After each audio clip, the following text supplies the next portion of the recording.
So let's start. So equality was simple, but that is only half of the story. The other half of the story is in constraint optimization. You will not always have equality constraints. You will have inequality constraints.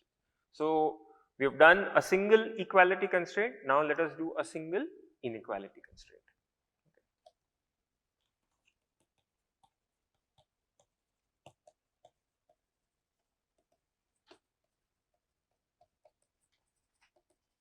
As you will see, this picture is not as simple as the other picture. Let's have a look at it. Okay. I'm going to keep things almost as same as before. So we're going to keep the same objective function. Okay. So f of x, x1 plus x2. Okay. And I'm going to number my constraint now as C2. And I'm going to call it like so. What is the convention for denoting an inequality? Greater than or less than?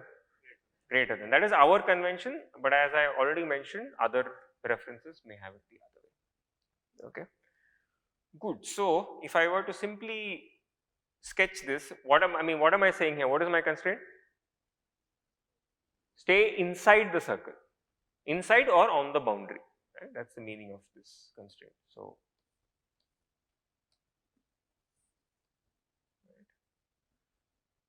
yeah, I'm not sketching it. It's clear where we are. Okay. Now you already know the solution to this.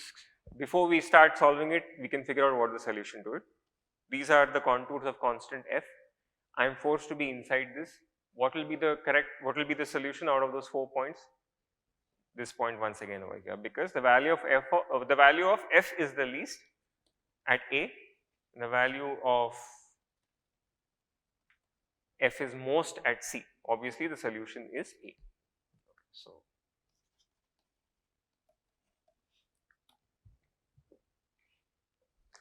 now again, two things. Now that you've got the hang of it, there are two questions that we have to ask. First is, if I am at x, how do I improve my position? The second question we'll ask is, how do I know when to stop? Those are the two basic questions I asked in the case of equality constraint. I have to ask it in this case. So let's ask that question. So question 1, how do I improve? So I'm at some point x, and as I said, we are always going to be in the feasible set, right? So it implies that C2x, what will its value be? Greater than equal to 0. No compromise allowed on that. Okay. Want to go to x plus s. That's what I want to do. Okay.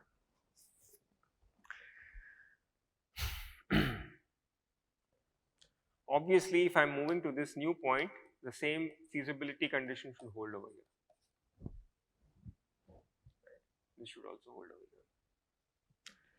Can I proceed the same way that I proceeded earlier in the case of the equality constraint? There's a little bit of a issue over here, right? What is that issue? We don't know which one is?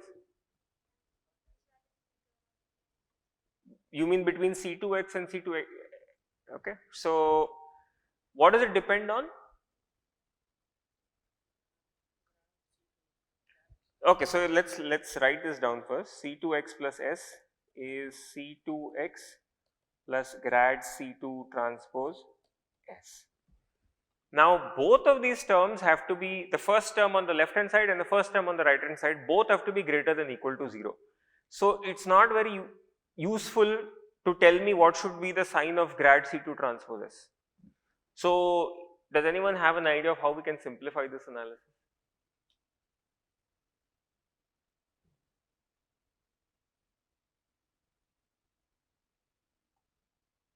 Can you think of cases? We can think of two cases. What would those two cases be?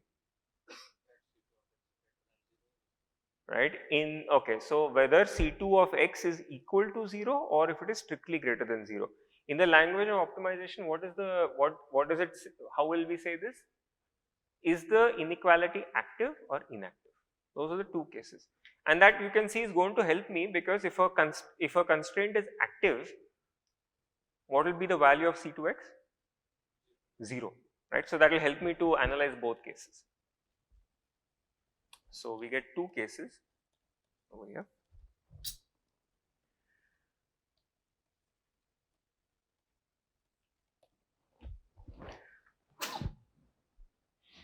So case 1, I'm just going to take that x lies inside the boundary. So this is my point over here. This is x. Okay. So x lies inside. And this is, what did you say? This is an inactive constraint. Okay. So if it's inactive, what is the value of C2x? Strictly greater than 0. Okay, very good. So my condition became C2x plus grad C2 transpose xs is greater than equal to 0. This term is greater than 0. So what does this tell us about the second term?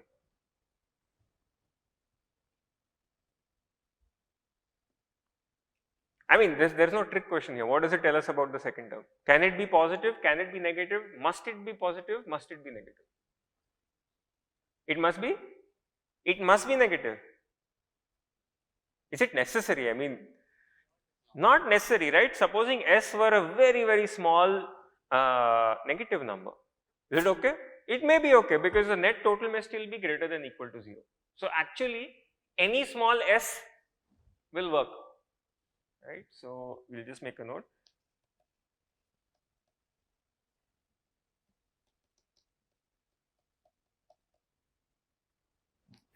Okay. What is a good example of a small s that will work? Again, just use your intuition from unconstrained optimization.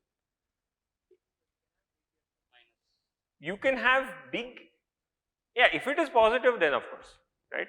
We are trying to come up with worst case scenario. So our intuition, like in the previous example also, we saw that a good direction in which to go to is negative gradient. So for example, if I write S is minus alpha grad F,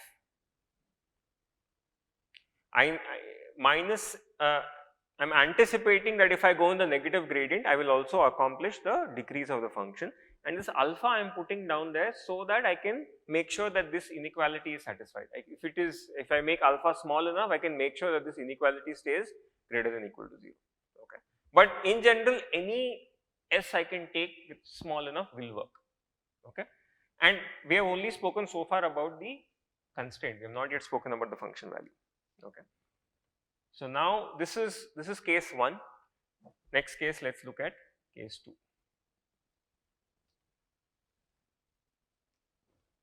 Yeah.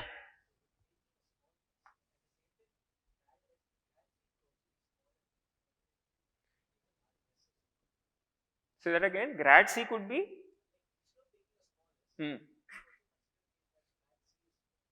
Grad C is not in my hand. Grad C, if you give me x, grad C pops out. It is what it is. So it's not in my hand. So if you want, you could normalize alpha by norm of grad C or whatever and talk in terms of that. S is the guy which is in my hand. Okay. So our case 2 was when the inequality was active, or let's say the constraint was active. Okay. So that meant C2x was equal to 0. That is the meaning of an active constraint. Okay. So what does that tell me? So I had C2x plus grad C2 transpose x is greater than equal to 0. Okay.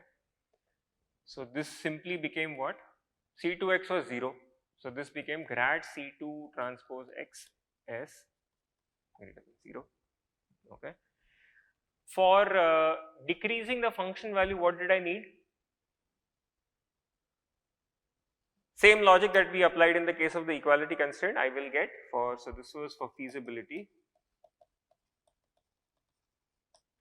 and for decrease. By the way, in case 1 also this will hold true, right. So, if you want you can just quickly make that note over here. When we spoke about case 1, what this condition that we derived over here, any small s will work, that gave me feasibility. For decrease of the function, same logic applied, and it would give me grad f transpose x s less than 0. From here I came up with this guy, that okay, if I choose s is equal to negative alpha grad f, I am satisfying both. Alpha is the knob that keeps me feasible, minus grad f is the knob that gives me a decrease in the function value. So, that is the same for both cases.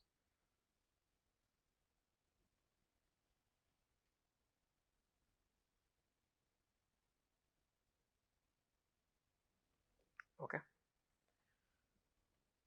So, let us look at this graphically. Okay.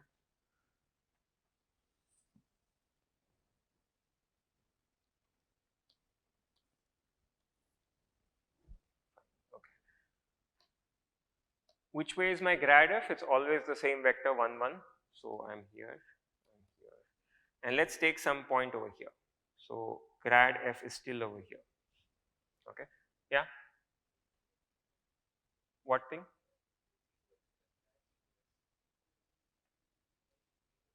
No. Okay, that's a good question. I am at a point x. So, in case 2, I am saying that the constraint is active. That means C2x is equal to 0. The new point that I move to need not be a place where the constraint is still active. It's like saying if I am at the border, I can move inside, then that inequality will flip to. So, to keep both options open, I am keeping this as greater than equal. Okay. So, this was my grad f. Now, which way is, sorry, this is grad f. What is grad c? We actually didn't write grad c2. What is grad c2?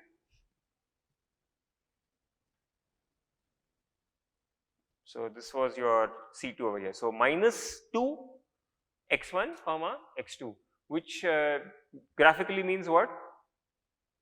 Radially inward, right. So, it's a little different this time. So, this is minus 2 x1 x2, right.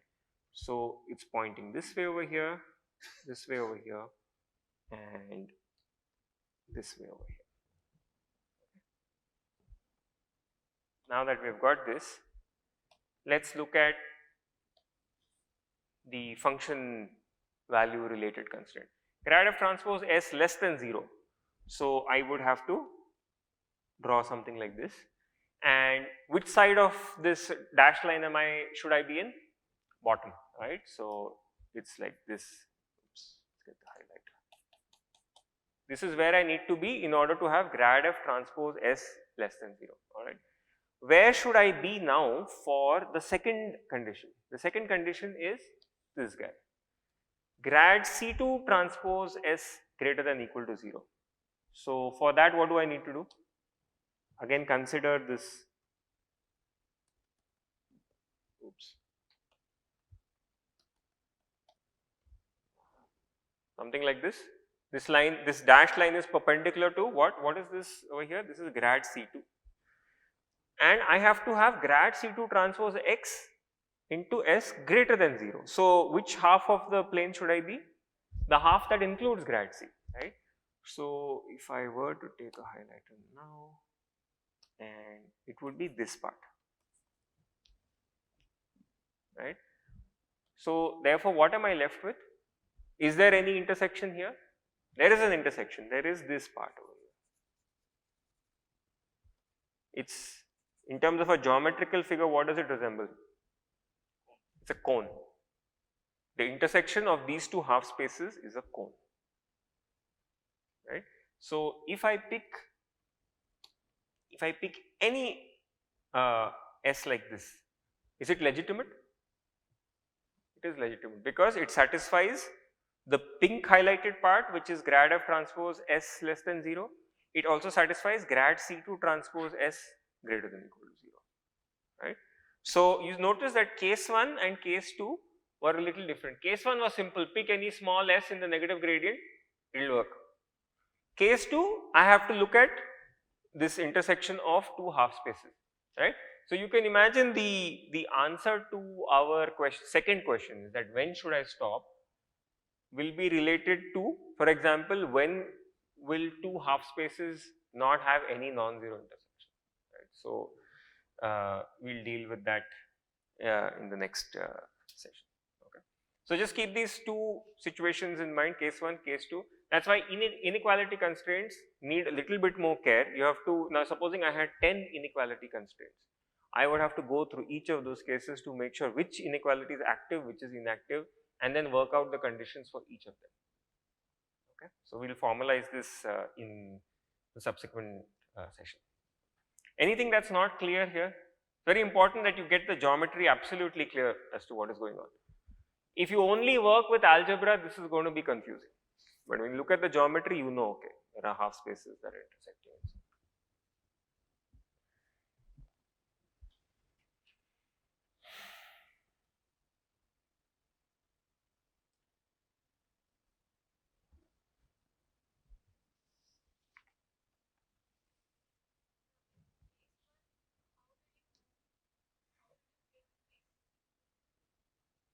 Okay. Alright, so case 1 was that I am inside the circle, right. So, C2x is strictly greater than 0. So, C2x plus s by definition, I want to continue to be feasible. That is why I can write this condition. Now, C2x I have said is greater than 0. So, that means we do not know how much greater than 0 it is. So, the second term can even be a small negative, or it can be a as big as possible positive number, I will still be feasible. So, in some sense that is why I am saying that any small s will work to maintain feasibility. The second thing that I have to make sure is that the function value is actually decreasing. So, for decrease we have worked out what is the condition, that grad of transpose s should be less than 0. So, if I take an s of this form and substitute it over here, I will get minus alpha norm grad f square, which is always less than 0. So, it works. So, this is a, you can call this a candidate. Is this candidate unique? It is not at all unique. I can choose any legitimate descent direction, it will work, right. So, this is not unique, just an example.